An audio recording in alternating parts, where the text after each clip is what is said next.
and that's Perek Yud Beis, Mishna Beis and Mishna Gimel, sponsored by the Fisher family, Lili Nishmas Basi Bas Rabbat, Shlomo ben Avram Alevi, Perel Bas Ruvain, that the neshama should have an aliyah, and we are dedicated Lili Nishmas Matisyo Chaim ben Yaakov, L'Refu Shalema for Eliyahu Moshe and Chaya Sarah, and for the schus of Avram and Yom Benish ben Malki Yehudis and family.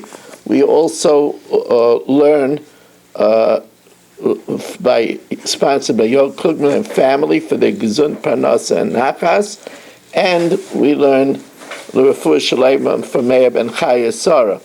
So in the second Mishnah of the 12th Perek, Nisays, if the stepdaughter gets married, so then Habal Noisin Lamazainis, the husband gives her support, and the two stepfathers that accepted to support her, Vehei Noisin La Demei Mazainis, they give the value of her support, each one for 5 years, like they accepted. Mesu, if the stepfathers died, so this is an interesting thing. B'no Sehen, their biological daughters, Nizainis min Chasim Reichairin, only get support from the property that was in the estate of their father. They can't collect from people that bought from their father, because that's the din, that for support you can't collect from Nechasim Mishabadim. However, the stepdaughter, since this was a commitment, it has a din of a chayiv, a debt, even for mortgage property. She's a regular creditor that collects from the people that the stepfather sold land to after his debt to his stepdaughter. The intelligent stepfathers wrote, Al Menashe Ozin es Bitech, I'll support your daughter Chameshanim, Kolz man she'at imi, as long as you're with me. However, therefore, that would preclude that if they get divorced, he doesn't have to support the stepdaughter anymore, or if one of them dies, he doesn't have to support the stepdaughter anymore. Now, Almana she'amra, a widow that says, "Ef she lozun mibeis baili," a widow that says, "Ef she lozun mibeis baili," I don't want to leave the home that I lived with my husband.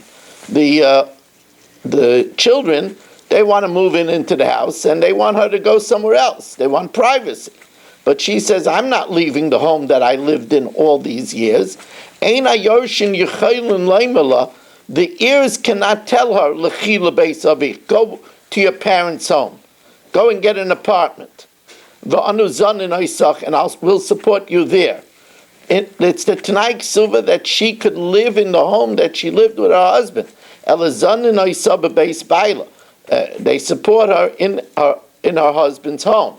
Not only that, but they say, "We want you to move out of the master bedroom. We're married. We want to take over the master bedroom. You can go downstairs in the basement." No. They have to give her a room as she's used to, according to her stature. Amra, on the other hand, if she says, "If she loses mibeis baili," I want to live with my father. I don't want to live here. My husband is not here anymore. I'm going back home to my parents. The ears could tell her, "Look, if you're by us, you get the full amount of support. Because anyway, we have to cook for ourselves, so we throw in another chicken. It's not that expensive. And also, when you're with us, you do some household chores. But if you're not going to live with us, you don't get the full amount. We're going to deduct that we don't get the household chores, and we're going to deduct that we just can't throw in another chicken in the soup."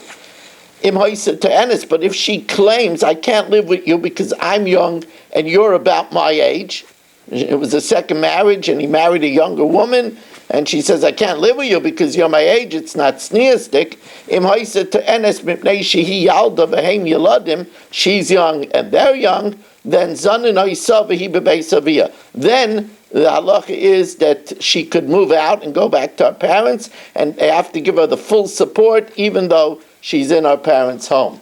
Okay, we will now do the daf. This was just because people were very slow on arriving tonight, but we're now going to go back to the daf.